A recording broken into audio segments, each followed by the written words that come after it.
Well, in a moment, we'll be crossing live to Robin Forrestre Walker. Robin's in the Georgian capital, Tbilisi. But first, let's cross to Paul Brennan. And Paul joins me from Donetsk. That is a pro-Russian separatist stronghold in eastern Ukraine. Paul, explain to us what this agreement will mean for Ukraine. It opens up, Stephen, a whole new horizon of economic possibilities for this country, this former Soviet country. And it's the climax, you could argue, not just of a journey which began some 7 months ago when the protesters took to the streets of Maidan in Kiev in protest at the fact that the then President Yanukovych had failed to sign the deal at the Vilnius summit back in November of last year. It's the climax of a journey, you could argue, that goes all the way back to the original Orange Revolution. The benefits, the possible benefits you've listed in the introduction, there are of course going to be costs. I mean, the bringing together of Ukrainian regulations to EU standards, some estimate will cost somewhere in the region of $1 billion. But the feeling among the people in Kiev, the government, the new government, is that the benefits outweigh the costs, and they're prepared to push along this route in the hope that in the long term Ukraine will come out of this stronger and better. Moscow has already said there would be grave consequences. We don't know what those grave consequences are likely to be, but generally, how has Russia reacted to this, and what will the impact be on Russia? Well, throughout, both militarily and Russia has tried to block the idea of Ukraine moving out of Russia's sphere of influence and embracing the European ideal.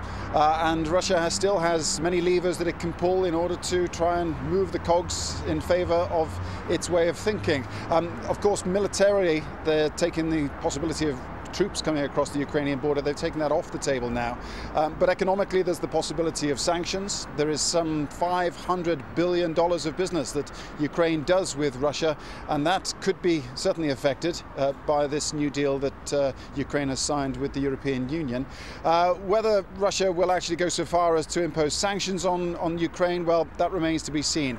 But it's no underestimation or no exaggeration to say that Russia remains deeply skeptical, deeply upset at the direction that the Ukrainian government has taken, and they will try their best to minimize their losses. Lastly, for the moment anyway, Paul, let's talk about the ceasefire. It's due to expire today. Was there a real ceasefire, and has it been extended?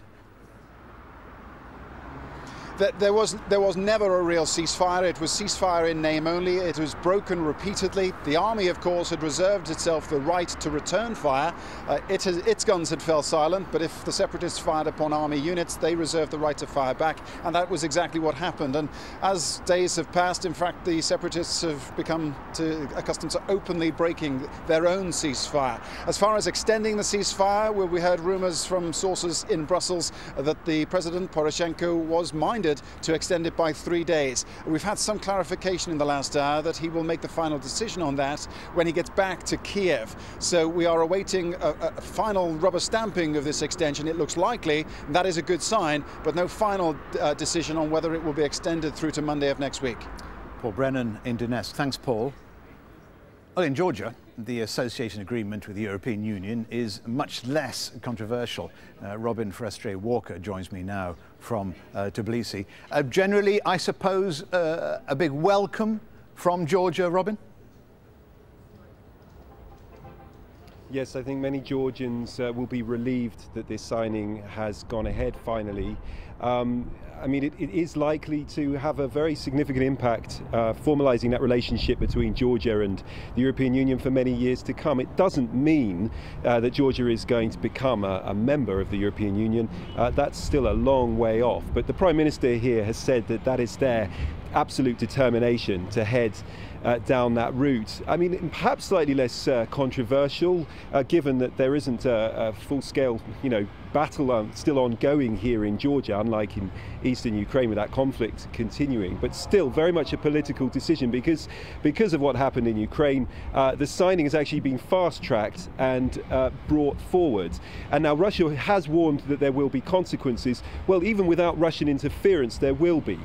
because the free trade agreement that has been signed will have an impact which many Georgians hope will be very positive. But as Paul was saying, just as in Ukraine, there will be costs for this developing economy to bring itself up to that European standard.